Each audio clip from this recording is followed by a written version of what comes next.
Welcome to The Truth in His Art. I am your host, Rob Lee. And today, I'm in conversation with an enthusiastic activist and creative with Appalachian roots, who is a published poet, writer, and photographer. Please welcome Chloë Williams. Welcome to the podcast. Hi, thanks for having me. Yes, words, letters. I stumble over words and letters sometimes. Everyone does it. This is true. I usually, when I have writers on, I ask them, what is the most challenging word for you to say? And what's a word that you hate writing? I'm going to say it wrong. Ethereal. It's such a great word and evokes so much, but it's one of those words where you read it in books and then you never actually learn how to say it. Mm-hmm. So yeah, that's one of those. I just try not to say it. I just write it. Effervescent was one of those for me. Yeah, it's a lot of F's. I could not guess how to spell that. It's just say bubbly. Yeah, same thing. So I want to start off with, and that was very impromptu, by the way. I want to start off with kind of introductory. Tell us about your background and maybe your first experience with within the arts, because poetry, writing, photography are all different disciplines within that larger umbrella, because it's raining, of the arts. Yeah, sure. I always say that I'm a writer and in addition, everything else, because it's just something that's always come so naturally to me. When I was a kid in grade school, the teacher would assign a prompt and be like, this is how many pages. And then I'd always write 10 or 15 more pages and make a whole story about it. I was a really fast writer too. So I was able to crank out these crazy stories. And then it got to the point where my teachers would leave 10 minutes at the end of class for me to just read my story to everyone. I guess people liked it. But I've just always had a knack for that sort of thing. And I love coming up with crazy fantasy stories. That's really my thing. Is I love fantasy genre. It just so well expresses the human experience in different and creative ways. But by the time I got to high school and was graduating, I realized I had all of these poems on my phone that I just never was doing anything with because they were so personal that it almost didn't feel like I wanted to share them. And I was just not at a point where I wanted to share that with the world, which later I was able to kind of come out of that and be able to share that. But also in middle school, I started picking up a camcorder and I would invite all my friends over for these big music video shoots for all these great emo songs we used to listen to. We would plan it out for weeks and storyboard it and make props and everything. And then myself and my best friend would coordinate this really fun music video shoot, and we were called Classy Giraffe Productions, and we made these for our birthday parties and in the summer. And I just got really interested in that. And once I went to Towson University to pursue film and also English, I just immediately wanted to figure out how can I get on set and how can I make movies. Yeah. So I joined a media production society and was immediately able to get on all of these kind of amateur sets and eventually write and direct 2 of my own shorts. And then I have had my name on quite a few indie shorts as a production designer, which I really loved, making all the props and all the costumes and coordinating, every physical thing you would need. And I actually was on a pretty fun set for a friend where it was a long take. So on top of that, I had to be a choreographer for my team. And I had to build this 6-foot tall cake out of cardboard. It's just fun. I feel like the production designer just juxtaposes and puts together all my interests. But yeah, I love cross-stitching and painting and baking and photography. And I played the saxophone for many years as a kid in a jazz band. I feel like those things, though, I feel like there's your artwork and then there's your art play. Yeah. And I feel like the poetry in the film, those are the things that I put a lot of like the work into. Sure. And the other things are just to kind of help like cultivate and stimulate like the imagination so that I can do all that stuff. But also I'm like very interested in activism, and I feel like that's almost like a creative endeavor in itself, because you constantly have to come up with new ways to help the community. Just last year, I helped put on a menstrual product drive for the Baltimore Student Support Network at Towson, and that was really great. So yeah, all of the things. Yeah, and I noticed the little subtle references, and maybe you didn't read it, or maybe you have, but subtle references to Austin Kleon stuff or what have you.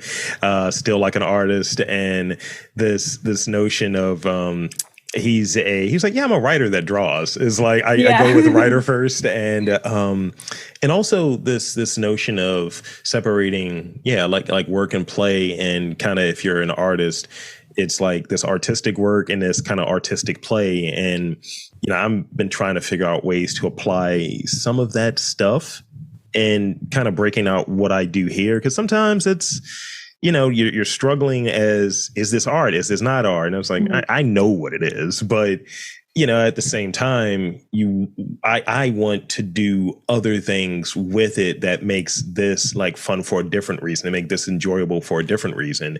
So, and I think it's attached to, in a sense, one of the things that you mentioned, being interested in activism and working in activism and doing, creative ways to do activism. So like, I'm an activist for Baltimore.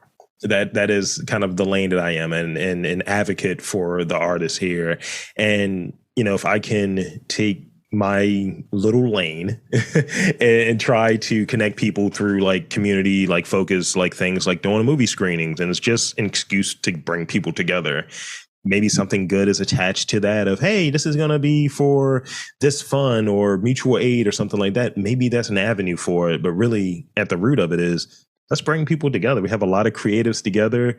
We have a lot of creatives here. And I think at times they're not together because things are decentralized and sometimes resources aren't there. And people just will choose, let me do another shift at work versus doing this fun thing because resources aren't really there. Yeah.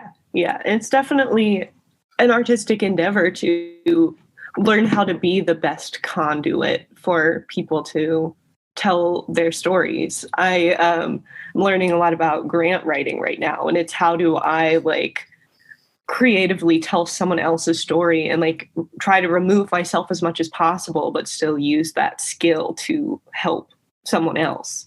That's really valuable. So, and I have a question in rapid fire that relates to West Virginia, because I read that in your background. Yeah. So if you've listened to enough of these podcasts, I have an idea where that question is going to go. So just keep it in your back pocket. But I want to ask you this first one. I moved it up a little bit. So, one of the things I read that you're really into, like, Appalachian culture, what have you. So what are some of the things there? Because I'm unfamiliar. I hear it. I feel like it's popping up in pop culture. I feel like there's hills and mountains. There's a big resurgence of Appalachian culture happening right now. It's such a special place because it's basically a mountain range that goes from New York to Mississippi, and West Virginia is the only state that's fully engulfed in Appalachia. Oh. And the Appalachia Mountains and the Blue Ridge Mountains, where I'm from, is the second oldest mountain range in the world, which it's just like there's so much like magic in that space. And I think there's like twofold of kind of how I relate to Appalachia and understand it as like a very special place, which is, first of all, it has this very like mystic culture. Mm-hmm. And there is a lot in there about like granny magic, older women using the land to heal and break curses. that sort of thing. But also lots of arts and music have come out of there, and maybe not the traditional types Sure. of arts and music you might think, like blacksmithing and basket weaving and quilting and pottery, those sort of things that a lot of people now in West Virginia value as like trades, Yeah. but really they're very artistic at the root. But then there's also legends and folklore. Like we love our cryptids, the Flatwoods Monster and Mothman. And I think people are just very connected to that land because it's so rich and it provides so much. And the other piece of it is it's an overlooked area with a history of a lot of poverty. So it's interesting to see how people have persevered there, and like the necessity to rely on granny magic because you don't have access to like actual medicine. You need to come up with new and creative ways to rely on the wilderness. And I would also be remiss to not acknowledge like the indigenous people that lived in those lands. The Cherokee, Iroquois, Powhatan, and Shawnee people definitely contributed to really nurturing that space and making it what it is now. And I think it's even today, people will say like, aren't you glad you got out of there? Like, I know a lot of people really look over West Virginia because of it's, you know, the associations with like people really into bad politics and racism and the Confederacy. Like that all really exists and it is tied in there for sure. Absolutely. But there's this really beautiful resurgence happening right now, especially in the younger generation, of how can we take the goodness of this space and use it to be inclusive and reinvigorate the arts and the trades and foster justice in this space. And I think that's just, it's really, really beautiful. And it's such a special place. And it has informed a lot of what I am and what I create. Thank you for sharing that with us. Because you know, I think I've been there like once. Like I don't know which part. I was super young, and I think we got lost going somewhere. And I was like, oh, okay, cool. We gotta turn back around. Or I know that my parents went there to maybe it was a casino or something. Oh yeah, and they have a pretty popular casino there. You know, like we're gonna do this. I was like, oh, so just gambling, just leaving me and my brother here. I was like, oh, we would like to go. Nah, this is for parents. Like, okay, cool. So that's West Virginia. This is for parents. That's so. And I think this is really kind of decent segue here from, you know, talking about your Appalachian roots, West Virginia roots to, is there one that comes to mind, a life experience that you feel kind of helped shape your creative sensibility? And I know, you know, that a moment ago you touched on West Virginia, so maybe it's something there, maybe it's something elsewhere, but what, you know, have you noticed like, you know, any specific like story or anything that it's an experience that kind of helped shape your creative sensibility? Yeah, I think, you know, one of the biggest influences on me growing up was the Lemony Snicket series of Unfortunate Events books, because I just fell in love with those. And those are the reason that I wanted to be an author, because it just, as a kid reading them, like he did not talk down to me and he said it like it was and just really engaged with the audience in a very special way that has really stuck with me. I also feel like I've always been very interested in the concept of home, as someone who, my family is very, very close-knit and very, very tied to the West Virginia roots. So it was a bit odd for me to go to Towson and remain in Baltimore. I think is a little bit odd or different. So it's been interesting for me to be like, okay, well, where is my home and like, where do I belong? Because I also lived in Leeds, England for a time. And it was kind of like an interesting moment because I had 1 year in Baltimore and then I went to this other place and I just kept displacing myself further and further from everyone that I knew. So I think just thinking about how can I reframe the idea of home to kind of include experience and not physical place. Yeah. And I think another really pivotal moment for me as an artist was when I got 3 of my poems published in a physical book, and that book came in the mail, and I opened the package and I just started like tearing up. And it wasn't necessarily because like, oh, I did it, my work is in a book. It was like my poems are out in the world now, and I finally got over keeping them to myself and letting myself share this very personal piece of work with the rest of the world. And for me, that was kind of like opening the floodgates. And now I feel like a lot of what I do and put out there is more authentic and not trying to like shield pieces of myself. Thank you for sharing that. That's it's one of those things where, you know, I've dabbled in writing and writing poetry or what have you. I remember in high school I looked like a football player, but then it's like I'd rather write, you know, that was kind of my energy, and writing short stories and poetry and so on. And it was kind of one of those things where it was definitely a personal thing. I had the wild composition book. And I remember I left it in class by mistake, and my biology teacher read it. Oh no! I was like, oh no! And then it's not even you know how you get a grade on something. It's like, yeah, don't worry, everything will be great. I was like, no, I'm just an angsty like 17-year-old. And when I got older, and I was still kind of like writing different things, just it is an outlet for feelings that I just wasn't capable of processing at the time, which.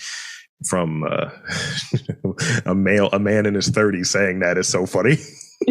But trying to do that and sort through that, I wanted to share. I felt more inclined to share it, and but only to very selective people that I was like, I think you get me. I think you're going to get this, and we have, you know, friendship and rapport and all of that. And, you know, I would send it over. And he's like, is everything good, bro? You know, one of my friends. And I was like, yeah, I just needed to get that from here to something else to transfer it. And, you know, I felt like, all right, I'm doing something that's creative and something that feels responsible, and not letting these feelings or so on kind of get in the way of me kind of keeping on, but while giving them their space and giving them their due. Yeah, I feel like writing especially is just a very uniquely revealing art form, because like with a painting or even a film or a piece of quilting or yarn work, like you can transform that emotion or convey it through colors or images, something that isn't like, this is exactly how I'm feeling. And I mean, in poetry, like you can use metaphor and you can use different kinds of techniques to transform your words, but at the end of the day, it's words on a paper, and that's it. Like there of course like other crazier ways to do poetry, but words on a page, like you can't get around that. And if you show someone that, it's just like bearing your soul. Yeah.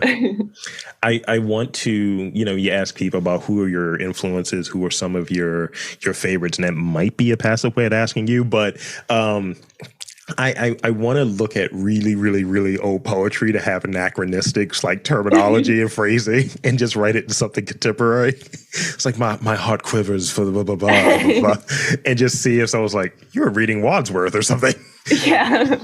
So for you, what were you like? What do you read currently, and like what are some of your influences that are kind of baked in your writing? I feel like I've always carried Lemony Snicket with me in everything that I've written. I love it. Because I just love the sarcasm and the bluntness and the just like, reader, you get me, we're on the same page of it all. So that's definitely always a big influence for me. One of my favorite poets is Joy Harjo. She writes so vividly and exquisitely. It's like you can see the words, and she writes amazing work. She's I also love, like, she's an indigenous poet, so she just like bakes so much of the culture into her writing. It's very vivid. Recently I got more into Ross Gay, and he's just a storyteller, and the things that he writes poems about are not things that I write poems about or can write poems about. I feel like mine are always like in some way a little bit depressing.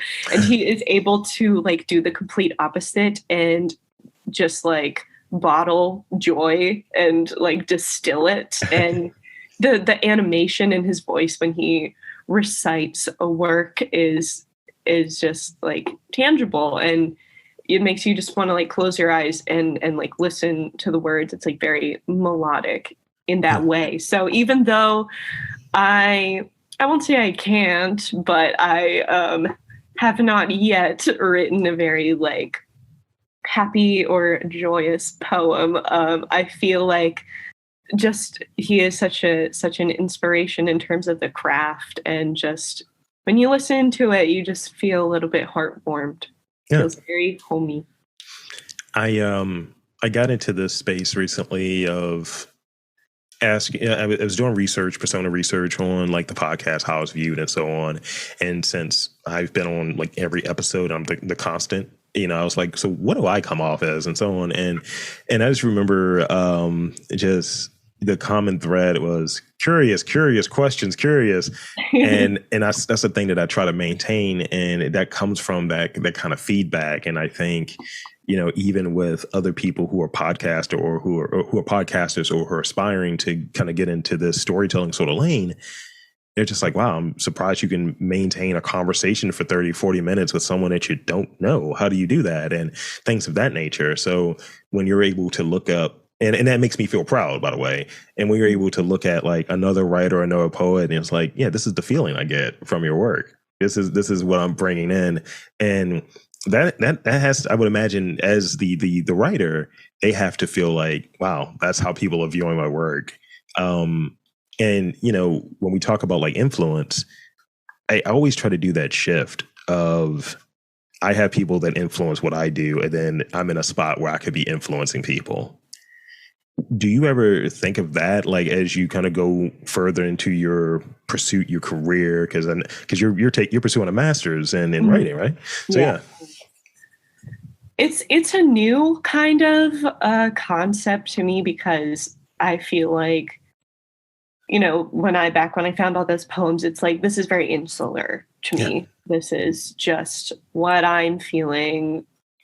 There's always outside influences, but it just felt like it's just for me. So when you start putting your work out there, it's like, I want to hear those new things that you got out of the poem that I didn't necessarily know I was planting there or didn't plant there for me.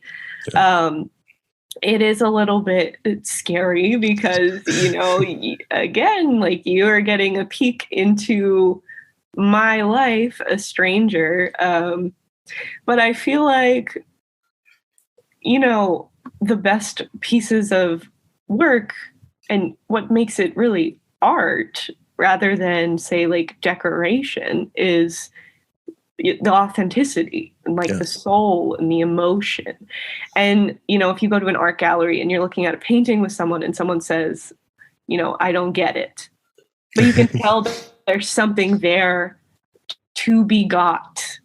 It may not connect with you, but you can still tell that, like, this isn't just something slapped onto a canvas. Like, there's something implanted here. And even if I can't detect it, like, I can tell that it's still there. And I, every time I write a cover letter to submit my poetry, I always put, I hope this makes you feel something strange and familiar, which is, I guess, to say, I hope it makes you feel something foreign.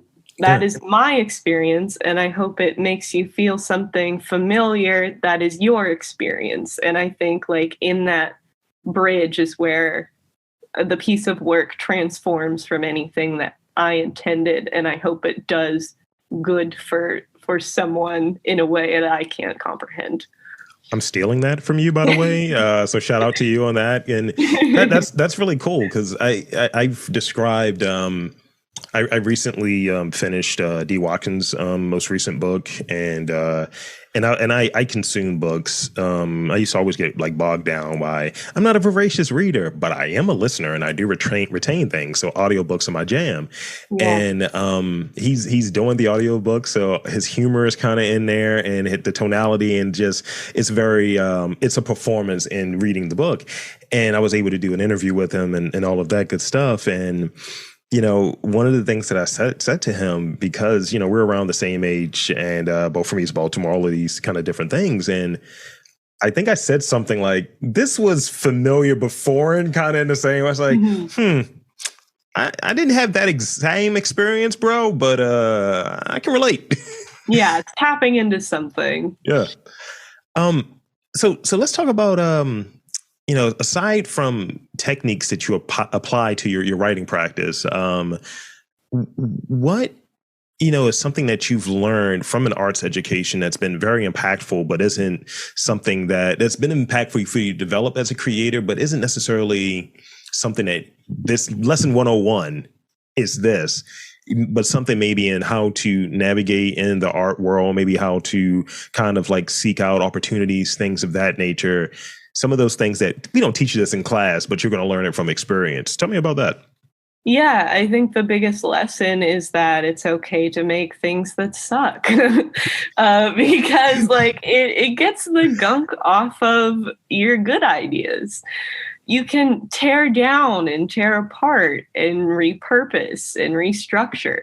And as long as you put something authentic and real into that try, then there's going to be something that you can pull from that and instill into something else, or like pull and let that be the spark of a different idea. Yeah. So whatever you make is not wasted. Your body of work is also the culmination of all the like torn up and crumbled up papers in the trash. Like keep all that stuff too, because you can really use it.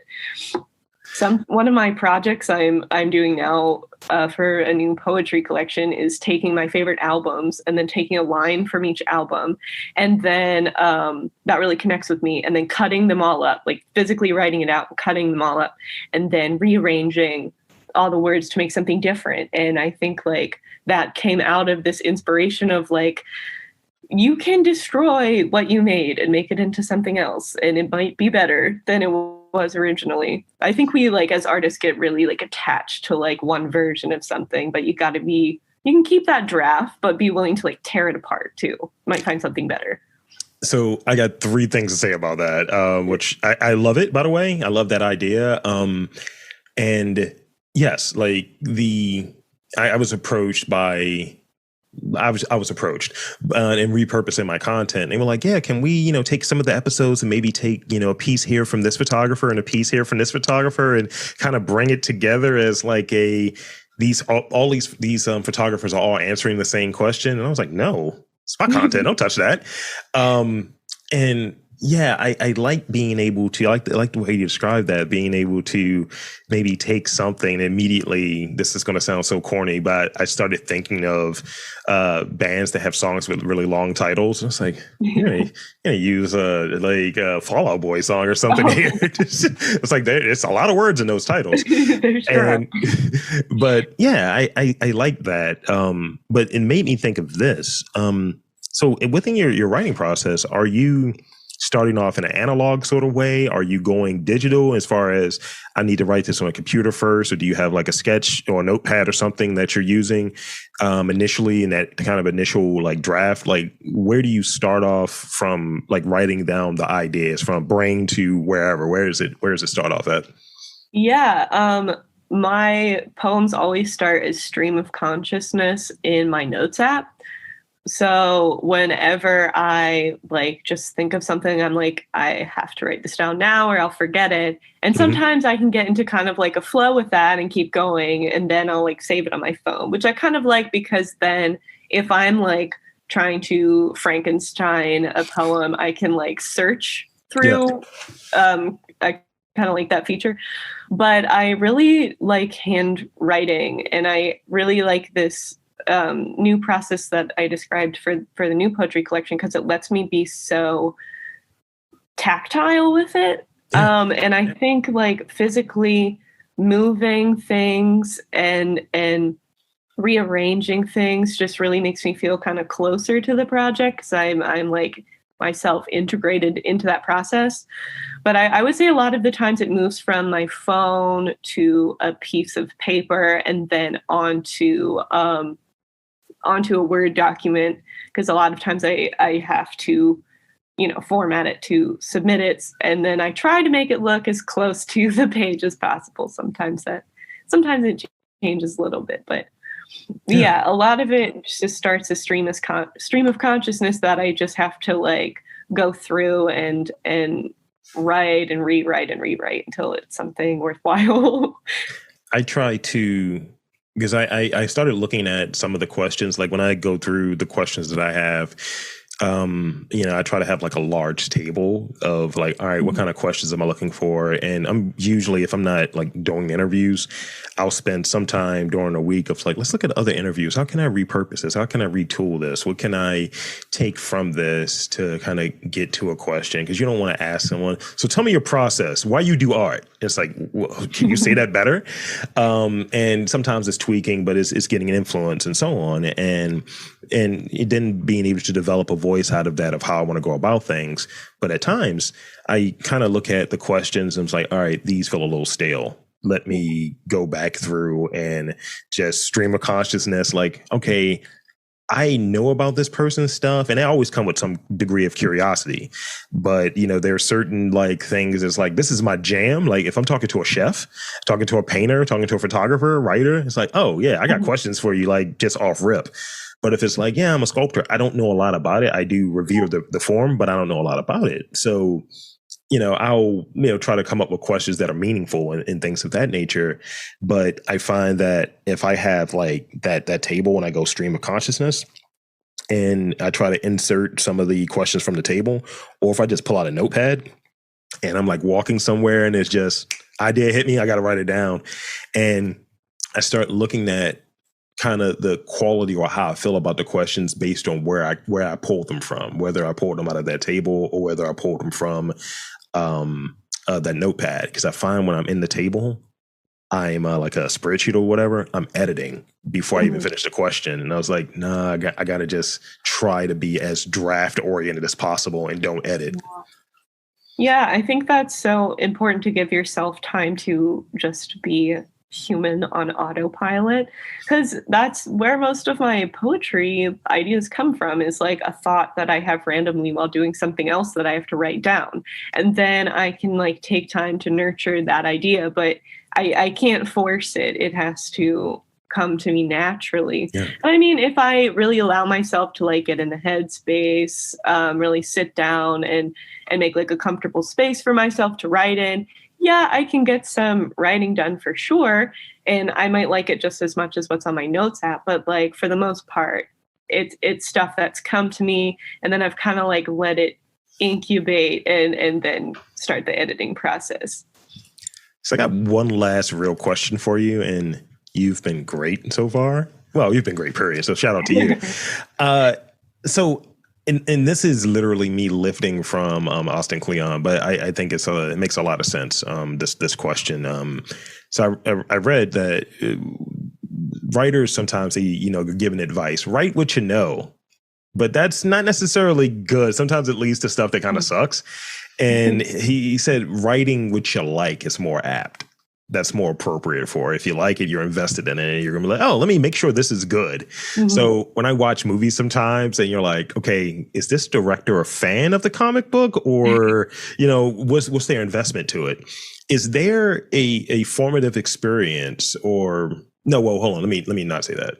Is in that vein of writing what you know versus writing what you like, what is your take on that? Do you lean towards writing what you like? Do you lean towards writing what you know, or is it some mix of the two? Yeah, I think you definitely have to write what you like, or at least interested in, if you're trying to at all make something that someone else would like to read. Yeah. But I think it's also like write what you want to know. For my Nice. senior thesis, I wrote a undersea adventure book, and I had no knowledge at all really about marine life or anything. I just knew that, in another life, I would probably be a marine biologist or something. You can't do it all in this life. But I just knew that I was like so interested in that. And that was just a way to allow me to be creative and also like learn so much. Like really was able to immerse myself into the project well because I loved the research portion of it.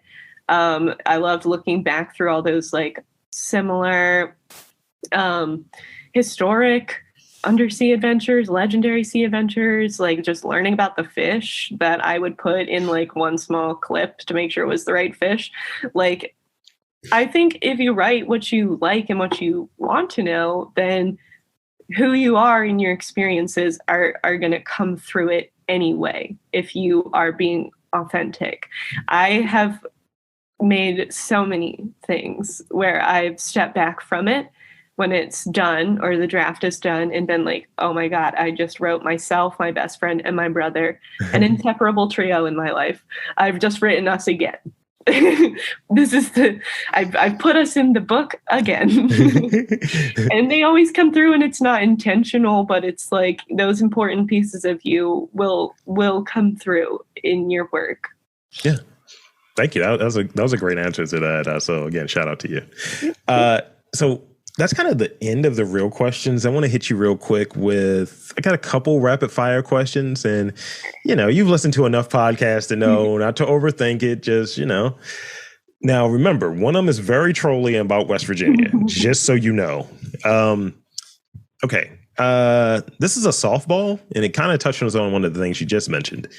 If you could be transformed into one marine animal, which one would it be? I almost said a mermaid, but that's not a real animal. I mean, it could be mythical. It could be mythical. I'll be a kraken. I love octopi. I think they're so cool. How they like in the aquariums, they have to like chain their cages shut because they just like learn how to leave, and they like recognize faces of the people who take care of them and have like favorite handlers. Like they're just amazing like creatures, and I think they're so fun. So probably an octopus. I feel like I was watching some sci-fi show a while back where I think octopi took over the world. Oh, so I mean, because they're super smart. So yeah, they could do it. Let's see. So I learned that we're able to make work within the time that's permitted sometimes. And, as we touched on earlier, you're doing all of the things, things. You're being British for a year. So what is when do you set aside time to write? I feel like the writing forces itself upon me. If an idea, if I get one of those great ideas, it has to go in my phone. It's almost like I need to cultivate that now while I still have this emotion or while I'm still in this headspace so that it can be authentic. Yeah. I feel like you have to write in the tiny spaces. I feel like right now I'm also in a good spot as a writer to be forced to write for my degree. That definitely helps. A lot of what I write is for my master's, but I always try to like, how can I take this project and like make it for my own benefit? Like instead of writing an essay, can I do a comic book? And they're like, oh yeah, I guess so. And then like, I just did my own personal project for school. Very cool. I love that. Yeah. That's really smooth. Would you rather travel to the past or the future? Oh, I feel like the future.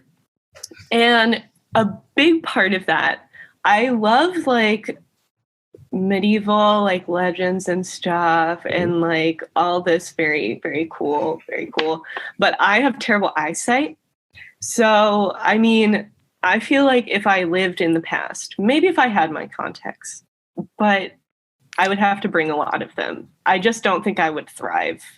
And that solution too for them too, because it's like Yeah. you can just put water. It's like, me dame is popping in your eyes. It's like, oh, all right, well, get away from me, maybe Lord the future Knight. might be a little scary. Maybe I can go to Mars or something. I don't know. I mean, hopefully we're past all of this COVID stuff by then. Yeah, like a little bit farther, far enough in the future. It's give me like 2050. I just want 2050. Yeah, something cool has to be happening. Like, I mean, I feel like we're past the Beyond Burger wars. That's not a thing, but I feel like it should be in like 2030. Just people fighting like traditional meat over Beyond Meat. Oh my God. It's just classist. Never mind. It's stupid. I'll keep going. I'm a sci-fi nerd. I mean, it hopefully has to be better than the endless barrage that's happening now. Go monkeypox. Go monkeypox. I saw that and I was like, please, a break, please. I was like, yo, can we call it something better? Yeah. Like, because nobody's taking it serious. Like, yo, they're murder bubbles. Call it that. Then yes, you take it serious. That is like state of emergency. I'm very concerned about that from the second I heard it. Yes.